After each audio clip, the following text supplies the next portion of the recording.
ለመኖሪያ በጣም ምቹ የሆነ ቦታ ነው። ከቦሌ ኤርፖርት በጣም ቅርብ 10 ደቂቃ ውስጥ የምትደርስበት ሴኩር ሆኖ ልጆቹን የሚያሳድግበት ልጆቹን የሚቦርቁበት ቦታ ያለው አንደርግራውንድ ዋተር መብራት ውሃ ጠፋ ማይልበት ፓርኪንግ ይኖረኝ ይሆን ብሎ ዘመድ ሲመጣ ፓርኪንግ ያገኝ ይሆን ብሎ ማይጨናነቅበት ለኪራይ በጣም የሚፈለግ ቦታ ነው። 50-60 ሺህ መከራየት የሚችሉ ናቸው። እነዚህ ቤቶች በጣም ጥሩ ሪተርን ኦን ኢንቨስትመንት አለ። እስከ 1 ሚሊዮን ብር ድረስ የሚደርስ ቅናሽ አለ። በፍሎር አንድ ቤት ብቻ የሚገኝበት ህንፃ ላይ ነው ያለው። 4.4 ሚሊዮን ብር እንዳየኸው ከነ ፊኒሺንጉ ነው ስናስረክብ የምናስረክበው። እንዲህ ባየኸው ጥራት ከነ ፊኒሺንጉ ተሰርቶ ታይምሊ ዴሊቨር የምናደርገው የቪላ ቤት አይነት የራስ ቤት የቪላ ቤት ላይ እንደምትኖር አይነት እንዲሰማ ያደርጋል። ሰላም ጤና ይስጥልን። የተወደዳችሁና የተከበራችሁ የስለ ቢዝነስ ሚዲያ ቤተሰቦች እንደምን ቆይታችኋል? ፈጣሪ ይመስገን እኛ በጣም ሰላም ነን። ስለ ቢዝነስ ሚዲያ እንደሚታወቀው የተለያዩ የቢዝነስ ሀሳቦችን የገበያ ጥናትና ሌሎች ጠቃሚ መረጃዎችን ወደ እናንተ በማቅረብ ይታወቃል። እንግዲህ ለዚህ ሳምንት ያዝንላችሁን በቤቶች ልማት ላይ የተሰማሩ ድርጅቶች ቅኝት በአልትራ ሪል ስቴት አድርገናል። አልትራ ሪል ስቴት እንግዲህ የተለያዩ ቤቶችን ገንብቶ በማስረከብ አሁን ደግሞ የተለያዩ ቤቶችን ገንብቶ በሽያጭ ላይ ስለሆነ እነዚህ ቤቶች በምን አይነት ዋጋ እየተሸጡ ነው፣ የካሬ አማራጫቸው ምን ይመስላል፣ የመኝታ አይነቱስ እንዴት ነው፣ ያከፋፈል ዘዴውና የሚኖራቸው ዲስካውንት ምን ይመስላል የሚለውን ሙሉ መረጃ ወደ እናንተ የምናደርስ ስለሆነ ፕሮግራሙን ከመጀመሪያው እስከ መጨረሻው በመከታተል ለቤታችን አዲስ የሆናችሁ ላይክ፣ ሼር፣ ሰብስክራይብ በማድረግ እንዲህ አይነት ጠቃሚ መረጃን ወደ እናንተ የሚያደርሰውን የስለ ቢዝነስ ሚዲያ ቤተሰብ ሁኑ እንላለን። ይህንን በማድረግ እኛንም ማበረታቱን እናንተም እውነተኛ መረጃ ከቦታው ወደ እናንተ የሚያደርሰው ሚዲያ ተቀላቀሉ እያልን ይህን ፕሮግራም በመምራት እኔ መስቀሌ ጎበና ካሜራማናችን ኤርሚያስ አሞኛ አብሮን ይቆያል። አብራችሁን ቆዩ። ሰላም እንዴት ነህ? እግዚአብሔር ይመስገን። እንኳን ደህና መጣ። እንኳን ደህና ቆያችሁ። እግዚአብሔር ይመስገን። እግዚአብሔር ይመስገን። ያው እንግዲህ ዛሬ አልትራ ሪል ስቴትን ለመጎብኘት መጥተናል። አልትራ ለመጎብኘት ስንመጣ እንግዲህ በየሳምንቱ የተለያዩ ሪል ስቴቶችን በመቃኘት እንታወቃለን። አልትራ ደግሞ በአሁኑ ሰዓት በጣም ብዙ ቤቶችን በመገንባት ለሽያጭ እያቀረበ ኦልሬዲ ደግሞ ያስረከባቸው ቤቶችም እንዳሉ እናውቃለን። እስኪ ራስን ከማስተዋወቅ ጀምረ አልትራ ሪል ስቴት ማለት ነው በትነግረን። እሺ፣ አመሰግናለሁ። በድጋሚ እንኳን ደህና መጣ። ዮሐንስ ወርቁ እባላለሁ። አልትራ ላይ ከሚሰሩ ኤጀንቶች አንዱ ነኝ። ሽያጭ አማካሪ ነኝ። አልትራ ሪል ስቴት ይሄ አሁን የምታየው 60 ሺህ ካሬ ላይ ያረፈ ትልቅ ኮምፓውንድ እየገነባ ያለ ሪል ስቴት ነው። በጣም ትልቅ ካምፓኒ ነው። እዚሁ ቦሌ ዳይመንድ ሆቴል ጀርባ አልትራ አፓርትመንት የሚባል በጣም ትልቅ ገስት ሃውስ አለን እዛ ላይ። ከዛ ውጪ በጣም ትላልቅ ይርጋ ኃይሌ የገበያ ማዕከል፣ ሜትሮ ቆርቆሮ በጣም ትላልቅ በስም የምታውቃቸው የእህት ኩባንያዎች ያሉት በጣም ዲፕ ሩትድ የሆነ ካምፓኒ ነው ማለት ነው። በጣም ጥሩ። እነዚህ ካምፓኒዎች እንደ እህት ኩባንያ የሚያዙ እዚህ ቤት ላይ ኢንቨስት ለሚያደርጉ ደንበኞች ምን አይነት ጥቅም ይሰጣል? እንግዲህ ትልቁ ነገር አሁን መቼም የሪል ስቴት ማርኬቱ ላይ የሚነሳው ነገር ማስረከብ አለማስረከብ ነው። እሱ የመጀመሪያው ቀጥታ የሚያያዘው ከአቅም ጋር ነው። እንደው የተቀበልክ በሰውየው ብር የምትሰራ ከሆነ የሚከፍል ይኖራል፣ ማይከፍል ይኖራል። እሱ ዲላያንስ ይፈጥራል ማስረከቢያ ጊዜው ላይ። ያ ትልቅ አቅም ያለው ካምፓኒ ነው አልትራ ሪል ስቴት። እንዳልኩ ከዚህ በፊት ኦን ያደረጋቸው ብዙ ህንጻዎች አሉ ራሱ የገነባቸው። ስለዚህ ይህንን መገንባት በራሳችን አቅም መገንባት የሚያስችል አቅም አለን። ከዚህ በፊት አሁን እንዳልኩ እነዚህ የምታያቸው ቪላዎች ሰርተን ያስረከብናቸው ቪላዎች ናቸውና ስለዚህ ቀድመን ይህንን አቅም መገንባታችን ፕሮጀክቱን ይህንን ፕሮጀክት በቀላሉ በጊዜ እንድናስረክብ ያደርገናል ማለት ነው። በጣም ጥሩ። እንደዛ ካለን ይህንን አሁን ያለንበትን ሳይት ከሎኬሽኑ አንጻር እንግለጸው ቢባል ምን አይነት ሎኬሽን ላይ ነው ያለው? ያለነው ቦሌ ቡልቡላ ሪፌንቲ አደባባይ በቃ ፊት ለፊት እዛው ሪፌንቲ አደባባይ አጠገብ ነው ያለነው። ለመኖሪያ በጣም ምቹ የሆነ ቦታ ነው። ከቦሌ ኤርፖርት በጣም ቅርብ የ10 ደቂቃ በመኪና ብትመጣ በ10 ደቂቃ ውስጥ የምትደርስበት ነው። ስለዚህ ይሄንን አካባቢ ዲፕሎማቶች በተለይ እዚህ አካባቢ ከውጭ ሀገር የመጡ ዲያስፖራው ዲፕሎማቶች በጣም ይፈልጉታል። ይሄን አካባቢ ለመኖሪያ ምቹ ነው። ከኤርፖርት ቅርብ ነው። ስለዚህ ከውጭ እንደመጣ መጀመሪያ እዚህ አካባቢ ያሉትን ኤርፖርቱ አካባቢ ያሉትን ሆቴልም ምንም ቼክ የሚያደርገው እዛ አካባቢ ነውና ለመከራየትም እዚህ የሚመጣውም ሰው የሚገዛውም ሰው ማከራየትም መኖርም ቢፈልግ ወደ ከተማም በጣም ቅርብ ነው። ለከተማ ያለው ርቀትም በጣም ቅርብ ነውና ያለንበት አካባቢ እንዳልኩ ይሄንን ይመስላል። በጣም ጥሩ። እንግዲህ አሁን ባለንበት ቦታ ላይ ሰፊ የሆነ ግንባታ ነው እያደረጋችሁ እያየን ያለ ነው። ከቪላ ቤት ጀምሮ የተለያዩ ግንባታዎችን ገንብታችኋል። እናንተ ወደ ሪል ስቴቱ ያው እህት ኩባንያዎቹ ብዙ እንደሆኑ ነግረኸኛል። ከዛ ግን ወደ እህት ኩባንያዎቹ ያለውን ነገር እዛው እንደ ኮንፊደንስ ይዘ ነው ወደ ሪል ስቴቱ ደግሞ ስንመጣ ምን ያህል ጊዜ ሆናችሁ? ምን ያህል ቤቶችስ አስረከባችሁ? ምን ያህሎችስ እጃችሁ ላይ ይቀራሉ? እውነቱን ለመናገር የመጣህበት ሰዓት ሽያጭ እያጠቃለልን ያለንበት ሰዓት ነው። ይቀሩን በጣም 10 ቤቶች ናቸው ይቀሩ። ስለዚህ አብዛኞቹን ኦልሞስት ፊኒሺንግ እየሰራን ለማስረከብ እያዘጋጀን ያለናቸው ቤቶች አሉ። እንዳልኩ ቪላዎቹ እነዚህ ኦልሬዲ ሰርተን ጨርሰን ያስረከብናቸው ናቸው። ሌሎች ያስረከብናቸው ቤቶች አሉ። እዚሁ ግቢ ውስጥ በጣም ብዙ ቤቶች ናቸው ያሉት። ታውን ሃውሶች፣ ቪላ ቤቶች ያስረከብናቸው አሉ። ከዛ እየገነባን ያለነው ደግሞ በጣም ትላልቅ ሃይ ራይዝ የሆኑ ህንጻዎች አይደለም።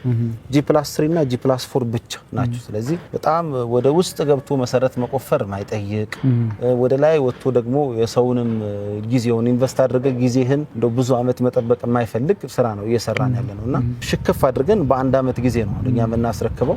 ቀጥሎ የምናያቸው ቤቶችም የደረሱበት ደረጃውን ለፊኒሺንግ ምን የጨረስናቸው እንግዲህ በ7 ወር በ8 ወር ጊዜ ውስጥ ነው ኦልሞስት ያጠናቀን ያለነውና በአንድ አመት ጊዜ ነው። እኔ ህንጻ ተሰርቶ ማለቅ አለበት ብለን የምናስበው መንዛዛት የለበትምና ከዛ አንፃር ያሉት ቤቶች አሁን ግንባታ ላይ ያሉ ቤቶችም አሉ እየተገነቡ ያሉ ብዙ አይነት ስታተስ ያላቸው ቤቶች ናቸው ያሉ። ሁሉንም ግን አጠናቀን በአንድ አመት ጊዜ ነው የምናስረክበው። ኦኬ በጣም ጥሩ። ያው እኛ በሳምንት አንዴ የተለያዩ ሪልስቴቶች ላይ እየዞርን ቅኝት እናደርጋለንና እንደው አልትራን እንለይ ቢባል በምንድን ነው መለየት ብቻ? በጣም ጥሩ። እንግዲህ የሚለየው ነገር ምን መሰለህ? አንደኛ ኮምፓውንድ ነው። ከዛ ውጪ ለቦሌ ኤርፖርት ያለው ርቀት በጣም ቅርብ ነው። ለኑሮ በጣም አመቺ የሆነ ቦታ ላይ ነው ያለነው። ይሄ ነው የሚለየው። በጣም ጥሩ። እስኪ እንደው ቤቶቹን ደግሞ አሳያለሁ ብለኛል። ቤቶቹንም ግቢውንም ምን ይመስላል የሚለው መቃኘት ብቻ ደስ ይለኛል። እንደውም እየተገነቡ ያሉትንም እንቅስቃሴውንም በደንብ ታይዋል። እንደው ዝም ብለን ከምንጨቀጭቃችሁ አንተንም በደንብ እናሳያችሁ እንደዛ ይሻላል። በጣም ጥሩ በጣም ጥሩ። ስለዚህ እንደነገርኩ በፍሎር አንድ ቤት ብቻ ነው ያለን። በቀኝም በግራም ምንም አይነት ቤት የለም። እንደምታየው ይሄ የምታየው ባለ 3 መኝታ ነው። ኪችናችን ፊት ለፊት አለ። በጣም ሰፋ ያለ ለቀቅ ያለ ኪችን አለ። ቀጥሎ ደግሞ ሳሎን አለ። ለ130 ካሬ ሲሆን እንደሚጠበቀው አይደለም። ሰው 130 ካሬ ስትለው ጥበብ ያለ ይመስላል። የምታየው ነው እንግዲህ አንተ ኤክስፔሪየንስ ያደረከው ነው። እንዴት ነው ስታይ? ያ በጣም አሪፍ ነው። በጣም ለቀቅ ያለ ያ ሀበሻ ደግሞ እንትን እንፈልጋለን ብዙ ጊዜ ሳሎንና ኪችን ሰፋ ለቀቅ ሲል እንፈልጋለን ከሌላ የበለጠና ምግቦቻችንም ስፓይሲ ስለሆኑ ክሎዝ ኪችን ነው ያለን። ይሄ 130 ካሬ ይሆናል ማለት ነው። ባለ 3 መኝታ ቤቱ ነው። ሳሎኑ እንደምታየው ለቀቅ ያለ ሰፋ ያለ ነው። ሌላ ቀጥሎ የምናገኘው እዚህ ጋር ማስተር ቤድሩማችን አለ። የራሱ ባዝሩም አለው፣ ባልከኒ ያለው። ስለዚህ ከማስተር ቤድሩም እንደወጣን ደግሞ ሁለት የእንግዳ ወይ የልጆች ሊሆኑ የሚችሉ ቤድሩሞች አሉ። ሁለቱም በቂ ናቹራል ላይት ናቹራል ቬንቲሌሽን የሚያገኙ ናቸው። እንዳልኩ አሁን እዚህ G+3 እና G+4 ብቻ ነው የሚገነባው። ሶ ጥቅሙ ምንድነው? ምንም አይነት የሚከልልህ በቀኝ በኩል በግራ በኩል ትልቅ ፎቅ መጥቶ ይከልለኛል ምን ይለኛል የምትለው የለም። በቃ ቤቶቹ እንደምታያቸው ናቸው። በደንብ ለቀቅ ያለ ብርሃን አላቸው። ናቹራል ቬንቲሌሽን በደንብ ያገኛሉና እሱ ነው ትልቁ ጥቅም እዚህ የሚገኘው። አንደኛው እሱ እዚህ ኮመን ባዝሩም አላቸው። ብታዩ ይሄን ይመስላሉ ቤቶቹ ማለት ነው። እሺ በጣም ጥሩ። እንግዲህ ጥሩ ጊዜ እያሳለፍን ያለ ነው። ከመግቢያችን ጀምሮ እስካሁን ድርጅቱ ምን ይመስላል የሚለውን ለቤተሰቦቻችን እያስቃኘን እንገኛለን። እንደው አሁን ያየነው ቤት 130 ካሬ ባለ 3 መኝታ በፍሎር አንድ ቤት ብቻ የሚገኝበት ህንፃ ላይ ነው ያለነውና ይሄ ባለ 3 ነው።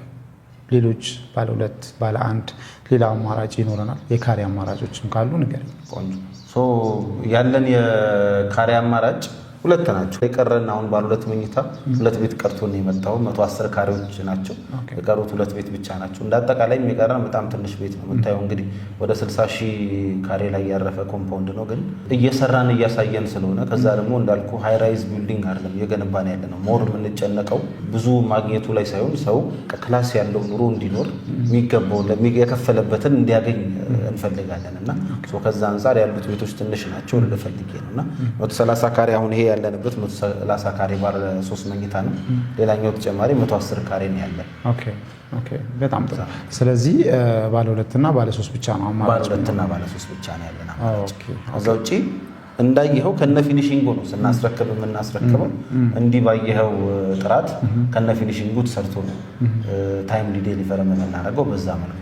በጣም ጥሩ። እንግዲህ እንደ ድርጅትን የሚገልጹ ስፔሻሊ ሪል ስቴቱ ላይ ስንመጣ ይገልጻሉ ተብሎ የሚቀመጡት አንደኛው ዴሊቨሪ ነው። ሁለተኛ ደግሞ ያው አንደኛም ላይ ብናመጣው ፕሮዳክት ኳሊቲው አያደራድርም። ነገር ግን ኳሊቲ ያለኝ ብለህ ዴሊቨር ካላረክ ደግሞ ምንም ስለማይሆን እናንተ ከዴሊቨሪ አንጻር ከፕሮዳክት ኳሊቲ ወይ ደግሞ ግንባታችሁን ስገነቡ ከምትጠቀሙት ማቴሪያል አንጻር ሬት ይደረግ ቢባል በምን ያህል ደረጃ ላይ ይቀመጣል? እንግዲህ ጥራት ካልከኝ እንግዲህ ያው ጥራት ማየት ማመን ነው አይደል የሚባለው። አንተ አይተህ ፊል የምታደርገው ነገር ነው። ቤቱ ለምሳሌ አንዳንድ ቤት ስትገባ ጨንቅ ይልሃል አይደል? ጥበብ ያለ ይመስላል። ይሄ ሲሊንግ ሃይቱ የምታየው ዘለ የምትደርስበት አይደለም። ለቀቅ ተደርጎ የተሰራ ነው በደንብ እና ከዛ ውጪ የተሰራባቸው ማቴሪያሎችም የምታየው በደንብ በጥራት ነው እያንዳንዱን ነገር ስንሰራ ይሰራ ነውና ዴሊቨሪ ካልከኝ እንግዲህ እዚህ አንተ እንግዲህ ስትመጣ ከዚህ በፊት ስትመጣ ያየኸው ነገር አለ። መሬት የነበሩ ቦታዎች አሁን ተገንብቶባቸው ያኔ የነበሩ ባዶ ቦታዎች አሁን ተገንብቶባቸዋል እና እንግዲህ ከ4 ወር ምናምን በፊት 4 ወር 5 ወር በፊት መተህ ከነበረ አሁን ያለውን ለውጥ እያየኸው ነው እና እነዚህ የምታያቸው ቤቶች ገና ታች የነበሩ ቤቶች ናቸው። አሁን ፊኒሺንጋቸው አልቆ የምታያቸው እና ዴሊቨሪ እናስረክባለን ነው የሚለውን የሚያሳዩ አሁን እየሰራ ያለው ስራ ነው። መቼም ዛሬ ብለህ ተነስተህ ነገ የምትደርሰው ወይ ዛሬ 1 ዓመት ብትለው ዛሬ ተነስተህ ነው እና ዛሬ ካልሰራ ነገ ላይ አትደርስ። እዚህ እኛ ጋር ቅድም እንዳስቃየው ነው ግቢው የምታየው ነው ወከባ ነው በቃ እዚህም እዛም አንድ ህንፃ ብቻ አይደለም እኛ ጋር የሚሰራ 5 ህንፃ ካለ 5ቱም ህንፃዎች የሚፈይረው ፌሮ ይፈይራል፣ ጂፕሰም የሚሰራው ጂፕሰም ይሰራል፣ ኤሌክትሪሻን ኤሌክትሪኩን ይሰራል። የሚቆም ስራ የለም። እያንዳንዱ ስራ የሚቆም ይሄ እየተጠበቀ የሚሰራ ሳይሆን አንደኛው ይሰራ አንደኛው ይሰራል። ለምሳሌ ይሄ ቤት ፊኒሺንጉ እየተሰራ ነው፣ ከኋላ ፌሮ እየቆመላቸው ያሉ ቤቶች አሉ፣ ሌሎች ፓርቲሽን እየተሰራላቸው ያሉ በቃ የሚቆም ስራ የለም። በየብሎኩ ሁሌም ስራ አለና በማንኛውም ሰዓት ሰው ሲመጣ እየተሰራ ነው የሚያገኘው። እየተሰራ ከሆነ ዴሊቨር ይደረጋል። ዋናው ነገር እሱ አይደል። አሁን እንደው ዝም ብዬ ከመሬት ተነስቼ አይ ነው እኛ ምኑን ግድ የለም ዴሊቨር እናደርጋለን ብለህ አይደለም ጥቅሙ መታየት እየሰሩ ነው ወይ ብለህ በመጣህ ቁጥር ሁሌ አዳዲስ ነገር አለ።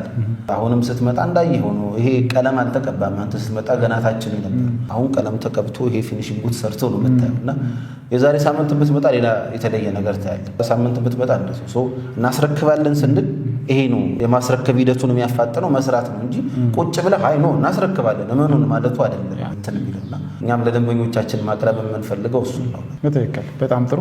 እንግዲህ ያው ዴሊቨሪ ኢሹ አይደለም ዋናው የሰው ልጅ ቤቱን ሲገዛ እኖርበታለሁ ወይ ደግሞ አከራየዋለሁ ኦር ኢንቨስት አደርጋለሁ ብሎ ነው የሚገዛውና በዚህ ልክ በጣም በፍጥነት መገንባታችሁ የሚያስመሰግናችሁ ነው። እኛም ደግሞ በተመልካቾቻችን ስም ምናልባትም እኛን አይተው ይህንን ቤት ለመግዛት የሚወስኑትን ማበረታታት እንወዳለን። መጥተው እንዲጎበኙን ያለውን ነገር እንዲያዩ። ነገር ግን ያው እንግዲህ ስለ ዴሊቨሪ እና ስለ ፕሮዳክቱ ኳሊቲ ካወራ ሌላኛው ጥያቄ የሚሆነው የፕራይሲንግ ጉዳይ ነው። ፕራይሲንጉን እና ይህንን ቤት የሆነ ሰው እዚህ ጋር በዚህን ያህል ዋጋ ሲገዛ እዚህ ግቢ ውስጥ የሚያገኛቸው የዛን ዋጋ የሚመጥኑ መሰረታዊ የሆኑ ልማቶች ምንድናቸው ወይ ደግሞ አሚኒቲዎች ምንድናቸው የሚለውን ብትነግረኝ። ቆንጆ። ሰው እዚህ ቤት ሲኖር መሰረታዊ የሚያገኛቸው ነገሮች ምን ነገሮች አሉ መሰለኝ? የመጀመሪያው እንደው ለመኖር አስፈላጊ የተባሉት ነገሮች በሙሉ አሉት። ሰው ውሃ፣ መብራት መቆራረጥ የለበትም። እነዚህ ነገሮች አንደርግራውንድ ዋተር አሁን መሰረታዊ ነገር ስለሆኑ ሰው ሌክዠሪ እያለ ይጠቅሷል። እነዚህ ነገሮች ሌክዠሪ አይደሉም ብለን የምናስበው ዋና መብራት ሌክዠሪ ሊሆን አይችልም እና እነዚህ መሰረታዊ ነገሮች የተሟሉለት ነው። ፓርኪንጉ በጣም አምፕል ፓርኪንግ ቦታ ነው ያለው። የምታየው ነው እንዳለ መሬቱ እና ሰፊ ቦታ መሆኑ አንደኛው ጥቅም እሱ ነው። ምን ይገኛል ካልከኝ አንደኛ ሴኩሪቲ እዚህ መግቢያ ነው ያለ። እያንዳንዱ ሰው ዘበኞች አሉ። ስትገባ የጥበቃ ሰራተኞች አሉ። የጥበቃ ሰራተኞች እየጠየቁ መታወቂያ አሳይተህ ነው የምትገባው። ከዛ ውጭ መግባት አይቻልም። ሴኪዩር ነው። ከዛ ውጭ እንደ ኮምፓውንድ ተብሎ ሃይ ራይዝ ቢልዲንግ ሲኖርበት ሰው በጣም ይበዛል። እዛ ቦታ ላይ የሚኖረው ሰው በጣም ይበዛል፣ አቦራውም ይበዛል። እኛ ጋር እንደዛ አይደለም። ሃይ ራይዝ ቢልዲንጎች አለ 3 ህንፃ ለምሳሌ G+3 ከሆነ አንድ ህንፃ የሚይዘው 4 ቤት ብቻ ያለው ሰው በጣም ትንሽ ገብቷል አይደል? ስለዚህ አንደኛው ሌላው የሚያገኘው ያልተጨናነቀ ኢንቫይሮንመንት ነው። በሰው የተጨናነቀ ምን ያለ ኢንቫይሮንመንት ሳይሆን ያልተጨናነቀ ፈታ ብሎ የሚኖርበት ኢንቫይሮንመንት ነው ያለው። ሁለተኛው እንዳልኩ እነዚህ ቤቶች ማለት ኦልሞስት ቪላ ቤቶች ማለት ናቸው። አንድ ቤት ብቻህን በፍሎር ባለህበት ማለት በቃ ቪላ ቤት እንደማለት ነው። ከዛ ተለቅ ተብሎ የተሰሩ አይደሉም። ግራውንድ አንደኛ፣ ሁለተኛ፣ ሶስተኛ ፍሎር ነው ያለው። ስለዚህ ኦልሞስት የቪላ ቤት አይነት የራስ ቤት የቪላ ቤት ላይ እንደምትኖር አይነት እንዲሰማ ያደርገዋል እነዚህ ቤቶች እና ሁለተኛው ደግሞ በጣም ጸጥ ያለ ነው። አካባቢ በቃ ስትሰማው ራሱ ጸጥ ያለ ነው። ቦታውም ለመኖርም በጣም የሚያስደስት ቦታ ነውና ሞር አሁን ለመኖር የሚያስፈልጉ ነገሮች ሲባል እነዚህ ነገሮች በጣም መጠቀስ ያለባቸው ናቸው። ተጨናንቆ እንደው ስትገባ እየተጋፋ አይደለም መግባት ያለበት። ገብቷል? ነፃነት ሊሰማ ያስፈልጋል። ከሰው ጋር እየተጋፋ መሆን የለበትም እና እዚህ ደረጃውን ስትወጣ ያንተ ቤት ብቻ ነው ያለው፣ ሌላ ቤት እሱ ትልቅ አድቫንቴጅ ይሰጣል ለሰዎቻችን ለሚኖሩት ለደንበኞቻችን ይሄ አድቫንቴጅ አለ። ቀጥሎ ፕራይስን በተመለከተ እንግዲህ እኛ እየሸጥንበት ያለው ዋጋ አሁን ከተማው ላይ ሰሚ ፊኒሽድ ነው ተብሎ የሚሸጥበትን ዋጋ ነው እኛ በፉል ፊኒሽድ እየሸጥን ያለን። ካሬ በ130 ሺህ ብር ነው እየተሸጠ ያለው። ከ130 ሺህ ጀምሮ ነው በካሬ እየተሸጠ ያለው እና ይሄ ዋጋ አሁን ከተማው ላይ እንግዲህ ሰሚ ፊኒሽድ ተብሎ ፊኒሺንጉ ያላለቀ ቤት የሚገዛበት ዋጋ ነው እኛ ከነ ፊኒሺንጉ ብለን እየሸጠን ያለን። እንግዲህ እናንተም ስትመጡ ስትደውሉልንም ከዚህ በፊት ቪዲዮ ስለሰራችሁ ቤቱን እንየው ብላችሁ ነው የመጣችሁትና ያለበትን አይታችኋል። የቀሩን ቤቶች እውነቱን ለመናገር አሁን እንግዲህ የማጠቃለያ ሽያጭ ላይ ነው ያለነው። አንድ 10 ቤቶች ናቸው የቀሩን። ቅድሚያ የመጣ ሰው የገዙት ሰዎች ፕሮግረሱን እያዩ ነው። አሁን ቅርብ ጊዜ ይህን ቤት የሚረከቡ ሰዎች አሉ፣ ሌሎችም ይረከባሉና የቀሩን ቤቶች ትንሽ ስለሆኑ ቅድሚያ የመጣ ሰው እዚህ ቤት ላይ መኖር እፈልጋለሁ የሚል ሰው እነዚህ ሊጠቀም ይችላልና በዛ መልኩ ነው ያለው። በጣም ጥሩ። እንግዲህ በነገርከኝ መሰረት አንደኛ ያው የግቢው ኮምፓውንድ መሆን የሚፈጥረው ኮንፈርት አለ። ምክንያቱም ኮምፓውንድ ሲሆን ማህበረሰቡ ብዙ ሳይጨናነቅም ነገር ግን ግቢ ውስጥ ራሱ ሪል ስቴቱ የሚያመቻቸው መሰረታዊ የምንላቸው ከሴኪሪቲ ጀምሮ ያሉት ነገር የልጆች መጫወቻ ይኖራሉ እና እነሱንም ነገር እስኪ ብትጠቅስልኝ። እንግዲህ እንዳልኩ አሁን ልጅ ማሳደግ አስቸጋሪ ነው። አፓርትመንት ልጅ ማሳደግ በጣም አስቸጋሪ ነው። ሰው መቼም ኖሮ ይወልዳል፣ ማህበራዊ ነገር ይገጥማል እና ሰው ማህበራዊ ነገር ሲገጥመው ድግስም ቢኖረው እዚህ ግቢ ለማድረግ በጣም ቀላል። ትልቁ ችግር አፓርትመንት ላይ ስትኖር እሱ ነው እና ልጆችህ እየሮጡ እየቦረቁ የሚያድጉበት ቤት ነው። የሚሯሯጡበት የሚቦረቁበት ቦታ አለ። እዚህ ገብቷል። እንደው ዝም ብለን አጭቀን አልሰራንበትም። ገቢ ያመጣል ብንሸጠው፣ ግን ለሚኖርበት ሰው ደግሞ ይሄ የሚገባውን ነገር ማግኘት አለበት ብለን እናስባለን። ቢኖር ሰው ኢንቨስት ያደረገ ሰው ብር ያወጣ ሰው የሚገባውን ማግኘት አለበት። ኦኬ ምን ምንድን ነው ያሉት ማለት ነው? የልጆች መጫወቻ ያለው፣ አዛውንቶች የሚንቀሳቀሱባቸው፣ ትላልቅ ሰዎች የሚንቀሳቀሱባቸው ቦታዎች አሉና እነዚህ ነገሮች ትልቅ እንትን ይሰጣሉ። እንደው ዝም ብለን ህንፃውን ብቻ አይደለም እየገነባን ያለነው፣ እዚህ እየሰጠን ያለነው ላይፍም ነውና ኦኬ እነዚህን ሁለቱን አማራጮች ባለ 2 እና ባለ 3 መኝታዎቹን እና ሌሎች የካሬ አማራጮች ያው በ3 በ5 እንደዛ ካሬ ልዩነት እንዳላቸው ነግረኛልና ዋጋቸውን የካሬ ዋጋው ነው የነገርከኝ። አከፋፈሉንና ጠቅላላ ዋጋው ስንት ነው? እንግዲህ ስለ ዋጋ ሲነሳ እንደ ዋጋውን ብቻ ሳይሆን ይሄ ቤት ዲዘርቭ ያደርጋል የሚለው ነገር በጣም መሰረታዊ ነገር ነው። ሰውየው ለሚከፍለው ነገር ኤቭሪ ፔኒ ማተርስ አይደል? እያንዳንዷ የሚያወጣት ነገር ማተር ታደርጋለች።